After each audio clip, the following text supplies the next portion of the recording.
Hello student, today I am teaching you class 12th chapter 6 भक्ति सूफी परंपरा।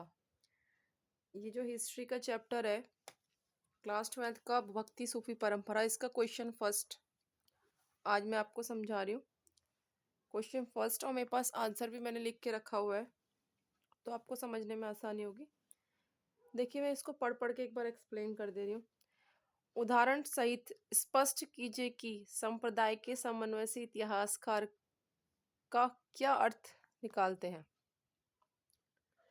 उदाहरण सहित स्पष्ट कीजिए संप्रदाय के समन्वय से इतिहासकार क्या अर्थ निकालते हैं।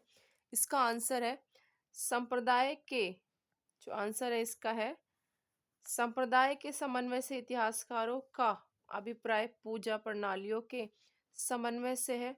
इतिहासकारों के अनुसार यहाँ कम से कम दो प्रक्रियाएं कार्यरत थी। एक प्रक्रिया ब्राह्मणीय विचारधारा के प्रसार की थी। इसका प्रसार पौराणिक ग्रंथों की रचना, संकलन और परीक्षण द्वारा हुआ। ये ग्रंथ सरल संस्कृत छंदों में थे।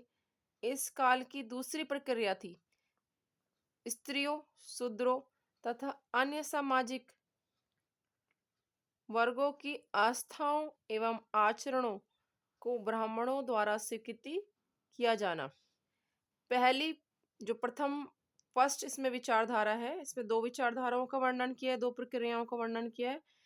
एक प्रक्रिया, एक विचारधारा जिसमें क्या ब्राह्मणीय विचारधारा की प्रसार की थी, यानी ब्राह्मणीय विचारधारा का क्या करना है, प्रसार करना है। और दूसरी जो विचारधारा है, जो दूसरी प्रक्रिया है,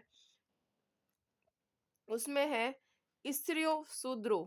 दूसरी प्रक्रिया में क्या है, इस काल की दूसरी प्रक्रिया जो थी स्त्रियों, शूद्रों तथा अन्य सामाजिक वर्गों की आस्थाओं एवं आचरणों को ब्राह्मणों द्वारा स्वीकृति किया जाना। पहले में क्या है, उन्होंने ब्राह्मणी विचारधारा का प्रसार करना, यानी ब्राह्मण जो सोचते थे, जो पौराणिक ग्रंथ थे, रचना थी, संकलन था, जो संस्कृति थी वेदों पुराणों की, उसको फैलाना चाहते थे, ब्राह्मणी विचारधारा को फैलाना चाहते थे, पहली जो प्रक्रिया थी। और दूसरी प्रक्रिया में स्त्रियों, शूद्रों तथा अन्य सामाजिक वर्गों को जो उनकी आस्थाएं थी, उनका आचरण था, ब्राह्मण विचारधारा ब्राह्मणों द्वारा स्वीकृति प्रदान किया, यानी सबको पूजा का अधिकार देना चाहते, चाहे वो स्त्री हो या शूद्र जाति के लोग हों।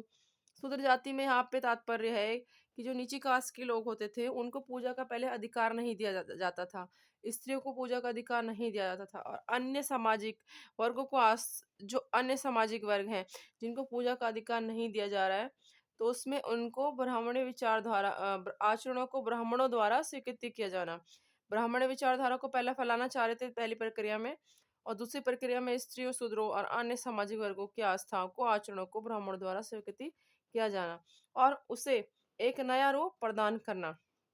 ब्राह्मणीय विचारधारा को और जो स्त्री, शूद्रों और अन्य सामाजिक वर्गों की आस्थाओं को, आचरणों को जो स्वीकृति दिया जाना था, उसको एक नया रूप उन्होंने प्रदान किया है। समाजशास्त्रियों का यह मानना है कि पूरे उपमहाद्वीप में अनेक धार्मिक विचारधाराएं तथा पद्धतियां महान संस्कृति, पौराणिक परंपरा तथा लघु परंपराओं के बीच हुए निरंतर संवाद का परिणाम है। इस प्रक्रिया का सबसे अच्छा उदाहरण पुरी, उड़ीसा में मिलता है, जहां 12वीं शताब्दी तक आते आते मुख्य देवता, यहाँ पे क्या वर्णन हो रहा है, उदाहरण पुरी उड़ीसा में मिलता है, जहां 12वीं शताब्दी तक आते आते मुख्य देवता को जगन्नाथ, संपूर्ण पृथ्वी का स्वामी, जगन्नाथ जी को क्या कहा जा रहा है, संपूर्ण पृथ्वी का स्वामी के रूप में प्रस्तुत किया गया है। जगन्नाथ यानी नाथों के नाथ, संपूर्ण पृथ्वी का स्वामी के रूप में प्रस्तुत किया गया है और उन्हें विष्णु का एक रूप माना गया। जगन्नाथ भगवान को क्या माना गया है, विष्णु का एक रूप माना गया है।